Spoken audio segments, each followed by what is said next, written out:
Жалпы шаршаған жоқсыңдар ма? Өйткені Легия бар, Тобыл бар, кеше Спарта бар, арасы небәрі 3-4 күннен ғой барлығы. Ертең тағы Прагаға ұшайын деп жатсыңдар. Әрине шаршайсың, өйткені физический нагрузка мықты жаңа.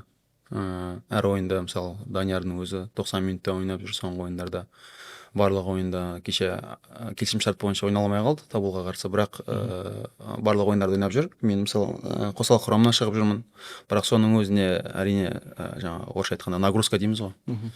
Шаршайды. Және де бұл үшінші ойын, қателеспесем, бір апталық ішінде. Бірақ жігіттер айтып тұрмын ғой, жаңа лишний сөз керек емес, артық әңгіме. Мотивация сол, біз үшін жаңа үлкен команданы жеңдік, сол үшін өте қуаныштымыз. Шаршау ол кезде білінбейді, команда ойнап жатқан кезде. Және де біздің ойыншылардың өзі көріп тұрғандарыңыздай Ақтөбе 2 состав бар бізде. Әрқайсысы ойыншы әр минутта әрбір ойыншыны ауыстыра алады, сондықтан ол жағынан жоқ деп ойлаймыз.